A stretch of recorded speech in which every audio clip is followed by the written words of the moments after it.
Katanya ada orang dari kalangan Ansar bilang ke Rasulullah, "Anfik ya Rasulullah, ayo infaklah." Gitu. Ngasihlah gitu. Wala tahaf min dil arsi iklalan. Jangan takut sama Allah, jangan takut kurang gitu. Rasulullah diceramai gitu loh ya. Ya Rasulullah, ayo berbagi, jangan takut kurang. Baik, kita lanjutkan ngaji rutin kita, kitab Ar-Rasulul Muallim yang ditulis oleh Syekh Abdul Fattah Abu Ghuddah rahimahullah ta'ala.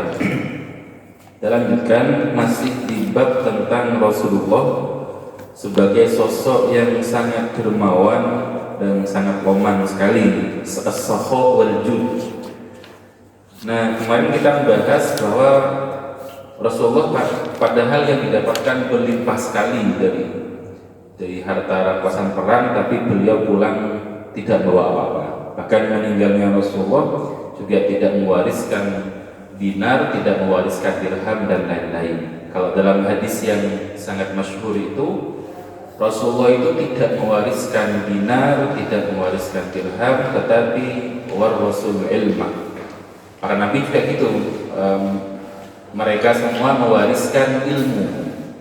Yang ilmu itu akan turun-temurun dipelajari, sehingga siapapun yang belajar ilmunya Rasulullah, maka dia termasuk ahli warisnya Rasulullah dalam hal keilmuan.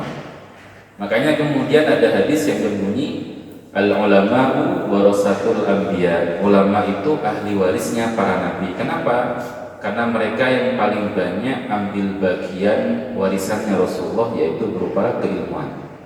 Kita lanjutkan masih di tema kedermawanan Rasulullah sallallahu alaihi wasallam. Wa kana idza su'ila al-'ata wa huwa mu'dim. Wa kana, dan beliau Rasulullah itu idza su'ila al-'ata, kalau diminta, kalau ada orang yang minta-minta ke Rasulullah, wa huwa mu'dim, sedangkan beliau tidak punya, sedang tidak ada apa-apa untuk dikasihkan.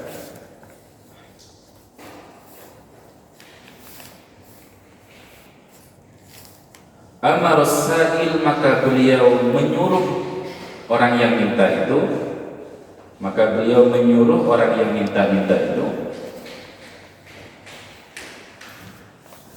bisyira'i alaih, untuk membeli. Misalkan ada orang yang minta makanan, misalkan Rasulullah tidak punya, maka Rasulullah minta orang itu beli aja, tapi nanti yang bayari Rasulullah dalam bentuk, nanti kalau sudah Rasulullah punya, nanti Rasulullah yang bayarkan. Nanti di hadisnya di bawah penjelasannya. Walam yaruddahu sifron. Intinya adalah walam yaruddahu sifron. Beliau tidak menolaknya, tidak menolaknya sifron dengan tangan hampa. Nol. Pulang tidak bawa apa, Rasulullah pantang begitu. Rasulullah pantang membiarkan orang yang bertamu ke rumahnya atau orang yang minta-minta itu ke Rasulullah dibiarkan pulang tanpa bawa apa-apa, itu Rasulullah paling pantang. Sehingga beliau lakukan sekian cara untuk membiarkan orang yang meminta-minta itu pulang membawa sesuatu dengan cara apapun ya. Nanti cara ini di luar dugaan kita malah. Pernah ada kita kepikiran ada orang minta-minta terus kita tidak punya apa-apa terus pakai caranya Rasulullah ini? Tidak ada kayaknya. Kita lanjut ya. Rawa Hisham bin Sa'ad, meriwayatkan Hisham bin Sa'ad an Zaid bin Aslam, dari Zaid bin Aslam, an abihi, dari ayahnya, an Umar bin Al-Khattab, dari Umar bin Khattab radhiyallahu taala anhu. Artinya hadis ini diriwayatkan oleh mertuanya Rasulullah, yaitu Umar bin Khattab. Karena Rasulullah menikahi putrinya Umar, yaitu Hafsah bintu Umar. Nah, katanya Umar, suatu hari anna rajulan, ada seseorang ja'a ilan nabi, yang menemui Nabi, datang menemui Nabi. Ada orang yang datang menghadap Nabi sallallahu alaihi wasallam. Lalu bagaimana? Fasa'alahu ayyu'tiyahu. Fasa'alahu, lalu dia minta-minta. Orang ini minta-minta ke Rasulullah ayyu'tiyahu, untuk diberikan sesuatu. Orang ini ngadep ke Rasulullah untuk minta-minta, minta diberikan sesuatu. Lalu bagaimana sikap Rasulullah merespon orang yang minta-minta ini? Faqala Nabi, lalu Nabi bersabda sallallahu alaihi wasallam, ma indi syai'un, saya tidak punya sesuatu. Rasulullah jujur tidak punya sesuatu. Kisah ini pernah ada yang mirip. Suatu hari ada tamu yang bertamu ke Rasulullah. Rasulullah pengen menjamu, tapi di dapur tidak ada apa-apa. Bayangkan, sekelas Rasulullah itu dapurnya kosong. Tapi Rasulullah pantang membiarkan tamu ini tidak dilayani dengan baik. Maka Rasulullah mengumumkan kepada sahabatnya, para sahabatku, siapa yang mau menjamu tamu ini, kasihan. Di rumah saya tidak ada apa-apa. Akhirnya ada satu sahabat yang maju, ya Rasulullah, saya siap membawa tamu. Dibawalah orang ini ke rumahnya. Nyampe ke rumahnya, istrinya kaget, istri yang ngajak tamu ini. Oh mas, di dapur itu tidak ada makanan ya? Hanya ada satu porsi, itu pun kita belum makan. Beliau, istrinya, tambah satu anaknya belum makan. Bagaimana cara menjamunya? Tinggal satu porsi. Kata suaminya, tenang dulu, gini, coba matikan lampu rumah kita. Karena malam-malam ya, matikan lampu rumah kita, kemudian anak kita tidurkan lebih awal sehingga tidak nangis karena kelaparan. Kemudian setelah itu tolong hidangkan 2 piring, bawa ke ruang tamu, kan mati lampu. Piring yang ada nasinya taruh di depan tamu kita, piring yang kosong taruh di depan saya. Karena mati lampu kan tidak kelihatan. Maka makanlah tamu dan tuan rumah itu. Bedanya kalau tamu makan beneran, tuan rumah makan pura-pura. Dia ngeri piringnya, dia terkesan makan beneran. Hanya untuk memuliakan tamunya. Maka kemudian besok paginya Rasulullah datang membawa kabar gembira, berbahagialah kalian sekeluarga karena ayat turun. Ayatnya itu berbunyi, wa yu'thiruna ala anfusihim walau kana bihim khasasah. Orang-orang yang mengorbankan dirinya meskipun dia butuh sekali. Ini cara Islam memuliakan tamu dan pantang menolak dan memulangkan orang tanpa bawa apa-apa. Itu kisah yang lainnya. Nanti yang ini beda lagi. Kita lanjutkan. Nah, Rasulullah itu tidak punya apa-apa untuk diberikan. Tetapi apa yang dilakukan Rasulullah? Kan Rasulullah pantang membuat orang pulang tanpa bawa apa-apa. Dawuhnya Rasulullah, walakin ibta' alayya. Walakin ibta' alayya. Tapi kamu belilah sesuatu atas nama saya. Katanya Rasulullah, kamu beli sesuatu atas nama saya. Jadi diklaimkan ke Rasulullah, nanti belanja apapun diklaimkan ke Rasulullah. Fa idza ja'ani syai'un qadaituhu. Nanti kalau saya punya saya lunasi. Nanti kalau saya sudah punya, fa idza ja'ani syai'un, nanti kalau saya sudah punya, qadaitu, saya akan lunasi. Saya yang bayarkan. Ini tidak pernah terpikir oleh kita tadi. Ya, jangankan terpikir ya, wong kita punya pun biasa kok memulangkan orang dengan tangan hampa. Barangkali ya, atau mungkin saya aja, mungkin saudara dari sini enggak pantang juga. Tapi Rasulullah begitu, pantang memulangkan orang yang minta-minta itu dengan tangan hampa. Sehingga apapun itu dilakukan untuk diberikan. Kan kalau ada orang gitu saja, ada orang minta-minta gitu, terus dia mau ngasih uang mungkin entah karena ada atau tidak ada uang recehnya, dia kasih dengan makanan. Ini ada yang ngasih rokok, saya kasih rokok. Itu namanya membuat orang yang minta-minta itu pulang dengan tangan hampa. Bagi saya begini saja, kan dalam Islam minta-minta itu jelek dan hina bahkan. Tetapi dalam sebuah riwayat itu orang yang diminta itu berhak dan dianjurkan memberi. Meskipun bahasanya adalah yang minta-minta itu mengendarai kuda. Sekarang mungkin bawa apa gitu saja, bawa mobil bahkan, tapi bawa proposal gitu. Jangan biarkan dia pulang dengan cuma-cuma. Kenapa? Saya mikirnya gini, oh ya, minta itu adalah sesuatu yang hina. Dia sudah mengorbankan rasa malunya saja minta-minta itu.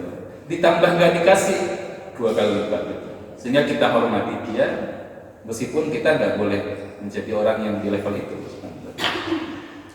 Itu begitu. Saya mikir Rasulullah luar biasa ya, menjaga perasaan orang, kemudian menjaga kehormatan orang itu luar biasa. Sampai meskipun orang yang minta-minta dalam Islam itu adalah hina, sama Allah, sama Rasul dimuliakan. Baik, gitu saja. Jadi suruh beli sesuatu nanti yang diklaimkan ke Rasulullah. Kita lanjutkan. Mana sudah. Faqala Umar. Nah, Umar lihat begini saja. Umar kan mertuanya Rasulullah. Faqala Umar, lalu Umar berkata, ya Rasulullah, wahai Rasulullah, qad a'taitahu. Kamu gini maksudnya, mungkin bahasa Jawanya, teman tak Rasulullah dengan ngasih segitunya. Qad a'taitahu, yakin segitunya ngasihnya. Fama kallafakallahu ma la taqdir alaihi. Ini mas logis, perkataan Umar logis sekali. Ya Rasulullah, kamu nantah ini dengan mau ngasih segitunya, tidak punya tapi nyuruh orang beli, diklaimkan ke Rasulullah, hanya pengen membiarkan orang ini pulang membawa sesuatu. Lanjut Umar, fama kallafakallah, Allah tidak akan membebanimu ya Rasulullah, Allah tidak akan membebanimu ma la taqdir alaih, apa yang tidak kau mampu. Loh, engkau kan tidak punya ya Rasulullah, kenapa maksud segitunya? Kita mungkin bahasa kita. Lalu apa reaksinya Rasulullah? Fakariha sallallahu alaihi wasallam qaula Umar. Fakariha, lalu tidak suka Rasulullah itu, tidak senang Rasulullah qaula Umar, dengan ucapannya Umar. Rasul tidak suka Umar bilang begitu. Faqala rajulun minal ansor.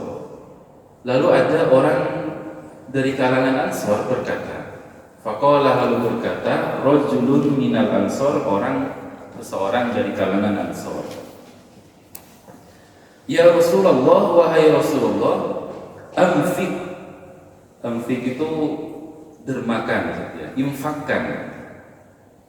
Ya Rasulullah, ayo ini ngasih gitu. Jadi Rasulullah diceramai sama orang Ansor, padahal Rasulullah terkenal al-jud was-sakhab. Rasulullah terkenal dermawan, diceramai sama orang. Jadi orang kalau sudah berada di level tertentu dalam sebuah kebaikan, jangan kemudian menganggap bahwa dia akan selamat dari tanda petik cibiran orang. Rasulullah yang sudah terkenal dermawannya, bahkan sebelum jadi Nabi Rasulullah sudah terkenal dermawan. Bahkan musuhnya Rasulullah pun sama mengakui bahwa Rasulullah ini orang baik, orang jujur, orang dermawan. Tapi ajarannya tidak bisa kami terima. Orang jahiliyah bersaksi begitu, fair mereka. Mereka tidak setuju di titik apa, mereka sepakati. Saya tidak setujunya di ajarannya, tapi karakternya baik Rasul. Ini berkonflik yang fair, tidak di generalisir itu. Kalau sudah tidak cocok semuanya jadi buruk kayaknya karakternya. Tidak. Saya tidak cocok hanya di ajarannya. Orang jahiliyah begitu saja.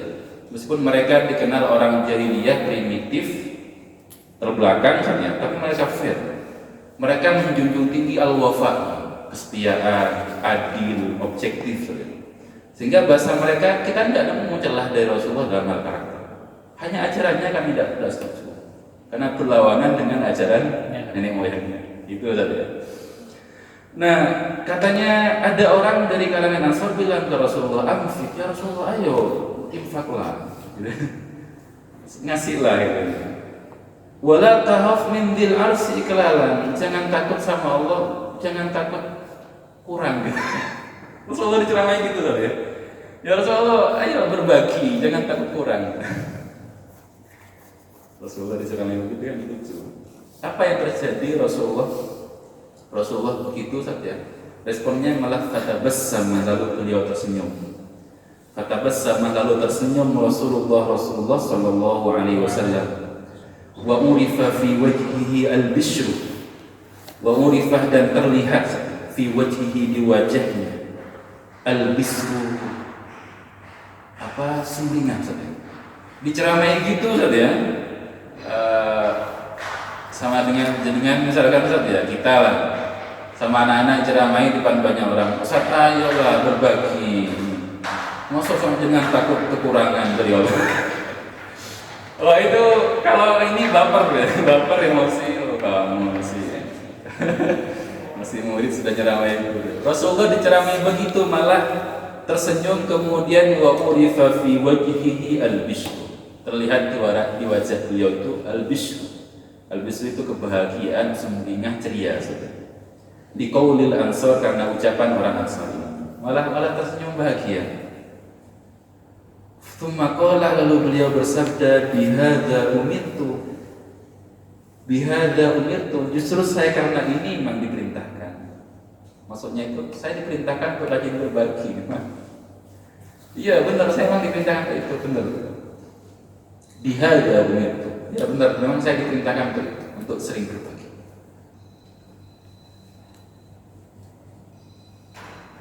Kita lanjut ya, masih sama ini temanya. Ini mumpung bulan Maulid, temanya biar semakin kita sayang sama Rasul, biar semakin menemukan rasa kekaguman. Harapannya nanti setelah kagum berujung cinta yang sebenarnya, setelah cinta yang sebenarnya nanti berujung kepada puncak keimanan. Puncak keimanan itu konsekuensi dari kalimat asyhadu anna Muhammadar Rasul. Saya bersaksi bahwa Nabi Muhammad adalah utusan Allah. Seperti yang dilakukan Bilal, saya ceritakan di puncak kecintaan Bilal begini. Ketika Rasulullah wafat, Bilal tidak mau tinggal di Madinah. Kenapa Ustaz? Karena seluruh sudut kota Madinah itu mengingatkan pada kasihnya itu Rasulullah. Tidak berani kan? Tinggal di Madinah itu tidak berani Bilal. Pergi, beliau hijrah. Kenapa? Karena setiap sudut itu mengingatkan kepada orang yang dia cintai, yaitu Rasulullah SAW. Setelah sekian tahun saja tidak pernah ke Madinah, tidak berani bahkan. Maka kemudian beliau mimpi ketemu Rasulullah. Rasulullah itu semacam menegur, kamu kok tidak pernah mengunjungi saya. Akhirnya beliau ke Madinah. Nyampe di Madinah ketemu Abu Bakar, kan semuanya kangen sama Bilal, kangen sama suaranya. Suara paling keren itu suaranya Bilal kalau adzan. Sama Abu Bakar, wahai Bilal, ayo adzan. Bilal enggak. Bagaimana bisa saya adzan?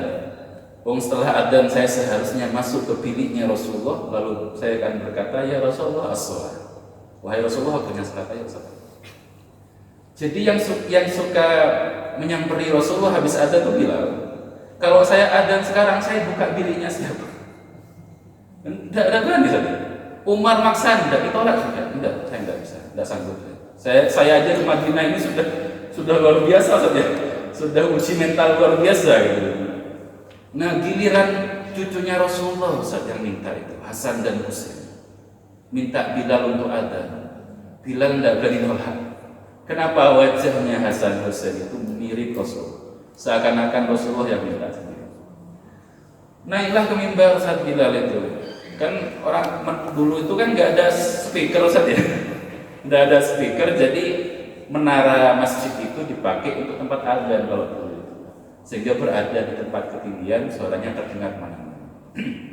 Bilal naik ke menara, kemudian adzan, itu sudah apa ya? Sudah uji mental yang kedua. Ke Madinah saja itu sudah luar biasa, sekarang sudah adzan. Nah, ketika Allahu Akbar pertama saja, seluruh kota Madinah itu bergemuruh. Bergemuruh kenapa? Karena seakan-akan para penduduk Madinah itu sampai bilang, Rasulullah apakah hidup lagi ya? Kenapa? Karena adzan terakhir yang didengar dari suaranya Bilal itu ketika masih ada Rasulullah. Setelah Rasulullah wafat, suara Bilal tidak ada lagi. Nah tiba-tiba ada suara Bilal, seakan-akan waktu itu ada Rasulullah gitu kan. Penduduk Madinah, apakah Rasulullah hidup lagi? Sudah mulai heboh Madinah, Bilal itu sudah ngoyo luar biasa adzan, kan emosional banget ya adzan. Nyampe di asyhadu anna Muhammadar Rasulullah, Bilal itu nangis tersungkur pingsan. Tidak berani lanjutkan, tidak bisa lanjutkan kan? Nyebut nama Nabi Muhammad sudah pingsan. Ini yang dimaksud dengan wal hubbu katanya. Ini hakikat cintanya Bilal pada Rasul. Banyak kisah-kisah begitu. Nah, kita ngaji sirah begitu untuk menumbuhkan rasa itu. Jangan sampai yang kagum hanya orang-orang kafir yang serius mempelajari sirah Rasul. Banyak orang non-muslim itu yang serius ngaji sirah, kemudian terpukau. Tapi banyak yang masuk Islam, tapi juga tidak sedikit yang tetap mentok di kagum saja. Banyak yang mentok di kagum saja. Mereka hafal banget karakternya Rasulullah dan cara hidupnya Rasulullah, tapi berhenti di kagum saja. Nah, harapan kita adalah tidak berhenti di kagum. Cinta, kemudian keimanan yang mantap, terutama ketika konsekuensi dari kalimat asyhadu anna Muhammadar Rasulullah. Baik, kita lanjut ya.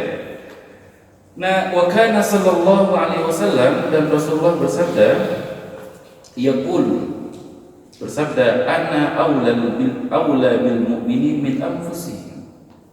Katanya Rasulullah, saya itu aula, lebih pantas, lebih utama, bil mu'minin, dengan orang-orang mukmin, min anfusihim, ketimbang diri mereka sendiri.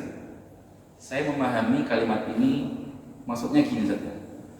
Saya lebih layak peduli, care dengan orang-orang mukmin daripada mereka sendiri.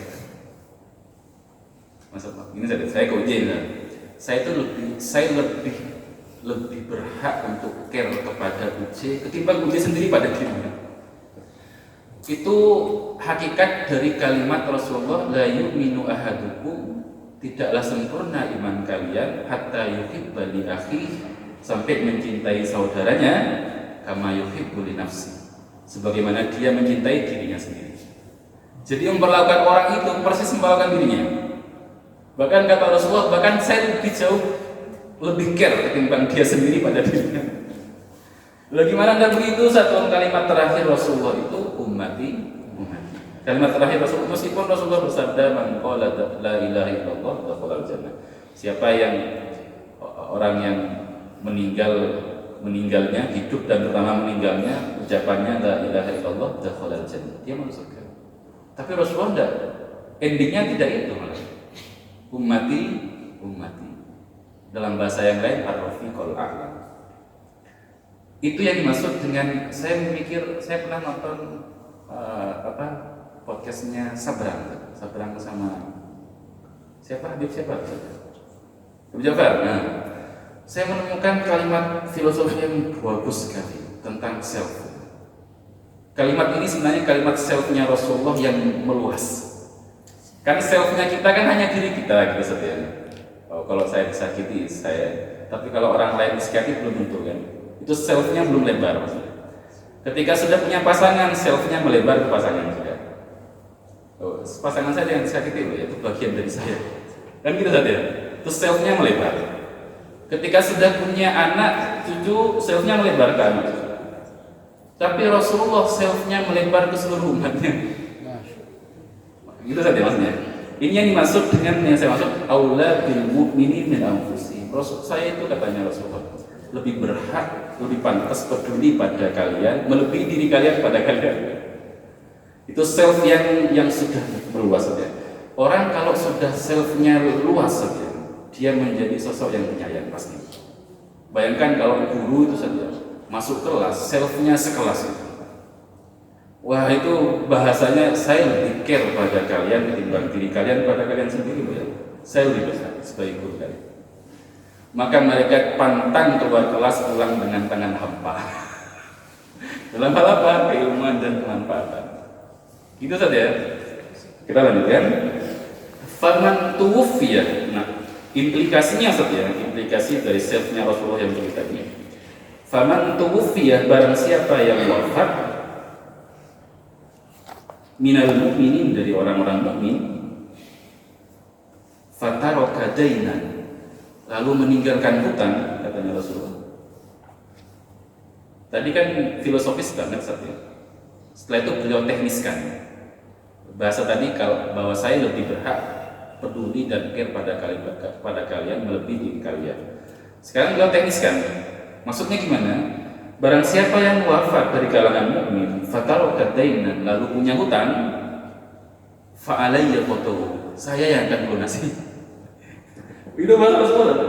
Siapa yang meninggal nanti terus punya hutang, saya yang melunasi. Fa alayya qadahu, saya yang melunasi. Au dayya'an falyatini wa ana maulahu. Au dayya'an, atau meninggalkan keluarga saja, keluarga yang tanda petik tidak ada yang ngurus, entah itu pasangan, entah itu anak. Falyatini, maka datanglah kepadaku, wa ana maulahu, saya yang akan menanggungnya. Wa ana maulahu, saya yang menanggungnya. Jadi umatnya itu sudah dianggap keluarganya sendiri, melebihi itu bahkan. Waman, yang terakhir yang agak lucu kan tadi bahasanya siapa yang meninggal punya hutang, saya yang lunasi. Siapa yang meninggalkan pasangan, istri, anak dan lain-lain yang tidak ada yang ngurus, saya yang akan ngurus. Waman taraka malan, siapa yang meninggalkan harta, bukan punya saya ya, faliwarathatihi, maka milik ahli warisnya. Itu bahasa Arab.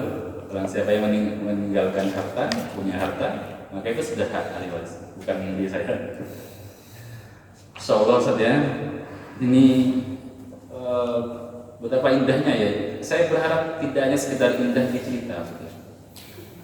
Sirah itu bukan sekedar untuk dikagumi perjalanan, tapi dicoba diterapkan semampunya.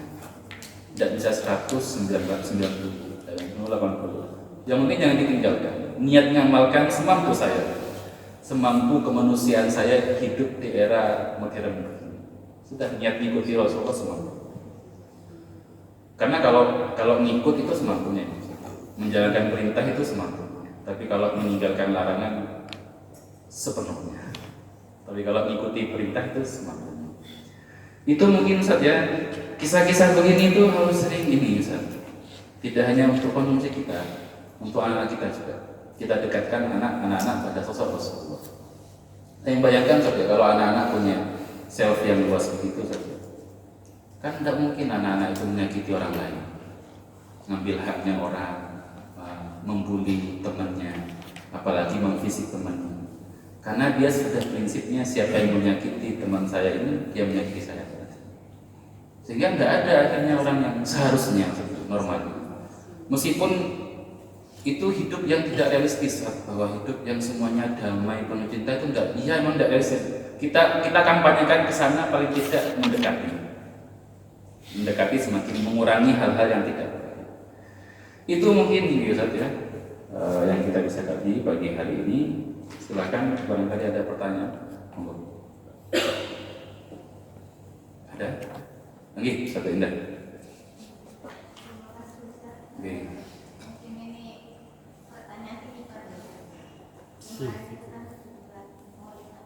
Ya. Ada wali santri bertanya ke saya. Yang pertama itu bagaimana hukumnya kalau kita kan setahu saya juga itu biasanya kan Rasul itu selalu berpuasa di hari kelahiran beliau. Ya. Nah, kalau kita berpuasa di hari kelahiran, maksudnya Maulid Nabi pas tidak hari Senin itu bagaimana?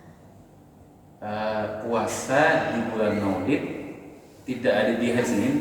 Tanggal kelahiran Nabi tapi di hari Senin itu bagaimana? Itu yang pertama gitu. Oh iya. Terus yang kedua, misalnya kalau di Jawa itu kan ada apa ya? Mungkin budaya atau apa itu metoni anaknya. Jadi misalkan anaknya ulang tahun itu ibunya berpuasa. Nah itu hukumnya bagaimana Ustaz? Termasuk boleh ataukah keluar dari syariat atau bagaimana? Ya.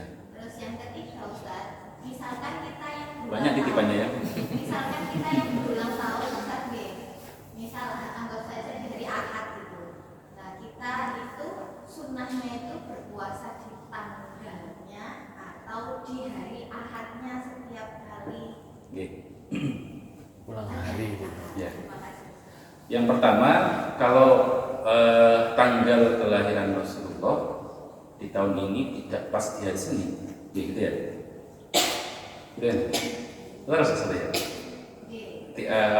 kelahirannya Rasulullah tidak pas di hari Senin misalkan, apakah kita boleh berpuasa? Boleh sekali bebas. Tapi Senin itu adalah yang syariah, karena itu sunnah, yang sunnah banget, dan kita niat berbahagia di hari Seninnya, bukan di tanggalnya. Paham ya? Di hari Seninnya, bukan di tanggalnya. Kemudian yang kedua, tanggal kelahiran Rasulullah itu banyak versinya. Yang masyhur 12 Rabiul Awal. Banyak yang bilang 8, 9, 10, 12, 9 juga ada, 18 kalau nggak salah ada. Bahkan Sofi Rohman Al-Mubarakfuri yang buku sirahnya mendapatkan Nobel penghargaannya, dianggap sirah yang sangat selektif dan valid sekali data-datanya. Itu menyebutkan 9 kali. Setelah mencocokkan antara sekian data sejarah dan ahli falak dan astronomi, beliau gabungkan kayaknya yang lebih dekat adalah 9. Ala kulli hal, semua boleh, bahkan dengan merayakan tiap hari 1 sampai akhir Rabiul Awal itu tidak ada masalah. Bahkan dengan merayakan tiap hari sepanjang tahun tidak masalah. Itu ungkapan cinta ya. Yang penting jangan berpuasa di hari yang dilarang oleh syariat, yang mutasdik dan lain-lain. Yang kedua adalah metoni saja. Metoni di ulang tahunnya. Okay. Saya pernah menemukan riwayat, meskipun bukan dari sahabat, tapi dari para ulama. Kalau pengen punya anak yang soleh dan solihah, di antara ibunya itu dianjurkan berpuasa di hari kelahirannya. Ini banyak diamalkan oleh orang soleh. Ibunya, bapaknya boleh juga. Yang paling kuat itu, tapi bapaknya juga. Bapaknya ingin puasa. Tidak apa-apa. Tidak ada yang sia-sia. Gitu saja ya. Saya menyampaikan ini ke istri saya jauh-jauh hari. Ketika cerita tentang tetangganya, anak orang baik, terus anak-anaknya bermasalah. Saya bilang begini ke saya, kita tidak boleh pede dengan keilmuan kita, terus menganggap bahwa kita lebih pintar ngeramut anak ketimbang cara orang-orang tua kita dulu yang tidak pernah parenting. Tidak boleh begitu. Kita hanya boleh berprinsip, tidak, jalan yang saya pilih cara mendidik anak begini. Yang kedua, kalau sudah ilmunya sudah benar, insya Allah, beralih yang tumpuan terakhir, nirakati anak, nitipkan anak kepada penciptanya. Jangan pernah merasa kita lebih keren penjagaannya. Tidak ada. Yang paling terbaik penjagaannya pada anak-anak kita adalah Allah. Maka titipkan dengan cara nirakati. Saya bilang anak-anak kita itu harus ditirakati satu persatu dengan tirakat yang khusus. Jangan bayangkan tirakat popo saja. Ada yang nirakati dengan sedekah diniatkan Tuhan. Ada yang nirakati dengan puasa tadi di hari kelahirannya. Ada yang nirakati baca bacaan khusus. Ada yang nirakati rajin baca ayat Al-Quran setelah sholat rawatib, meskipun 1 ayat 2 ayat. Tapi dia istiqomah. Pantang meninggalkan ngaji setelah rawatib, meskipun 1 ayat 2 ayat itu dahsyat. Dia niatkan nirakati anak biar saya dijaga sampai besar jadi orang baik. Itu bagus, dan saya sering mengkampanyekan ini. Saya ngaji dengan teman-teman SU itu berkali-kali saya kampanyekan itu. Karena sudah banyak jadi orang tua, anak-anak kita itu wajib, tanda petik ya, ditirakati satu persatu biar jadi anak yang baik. Kita titipkan pada Allah. Parenting kita itu nomor 2, ilmu parenting kita nomor 1 itu tirakat. BPJS nomor 2. Gitu saja ya. Yang kedua, yang ketiga tadi apa saudara? BPJS anak kelas. Puasa di milad hari kelahirannya, ulang tahunnya, tapi kemudian di hari Ahad misalnya, sebaiknya lanjutkan dengan setelahnya. Puasa hari Ahad itu makruh, saudara. Puasa hari Sabtu, Ahad, Jumat itu makruh, kecuali disambung dengan setelahnya atau sebelumnya. Sehingga misalkan ulang tahunnya pas hari Ahad, puasa gitu, niat ini. Seninnya puasa lagi, disambungkan. Baru tidak makruh. Tidak dosa sih, tapi makruh. Gitu nggih. Saya terinspirasi ini. Saya punya cara sendiri merayakan ulang tahun. Saya hidup di keluarga yang tidak terbiasa merayakan ulang tahun. Tapi saya sekarang punya cara sendiri merayakan ulang tahun anak saya. Ketika anak saya sudah pas tahun, yang saya rayakan adalah ibunya. Kenapa? Yang berjuang mati-matian melahirkan ibunya. Sehingga kalau ulang tahun saya, seharusnya saya rayakan ibu saya. Diberikan disyukuri karena diberikan keselamatan, kesehatan. Ya, jadi yang dibayangkan adalah Masya Allah, ya, ibu saya dulu melahirkan luar biasa prosesnya. Jadi yang dirayakan adalah si ibu. Itu kalau cara saya. Tidak ada masalah dengan cara apapun, yang penting bentuk kesyukuran siapa yang kita syukuri, semuanya. Itu sudah ya, sambung ya. Oke, ada yang lagi yang lain? Cukup mungkin, sudah jam 7:05. Kita tutup, semoga kita dapat keberkahan, kemanfaatan. Semoga kita dijaga oleh Allah, anak-anak kita dijaga oleh Allah sampai akhir hayat menjadi orang yang baik, zahir dan batin. Amin ya rabbal alamin. Kurang lebihnya mohon maaf. Kita tutup dengan doa kafaratul majlis. Subhanallah wa bihamdika asyhadu an la ilaha illa anta Astaghfiruka wa atubu ilaik. Wassalamualaikum warahmatullahi wabarakatuh. Salam.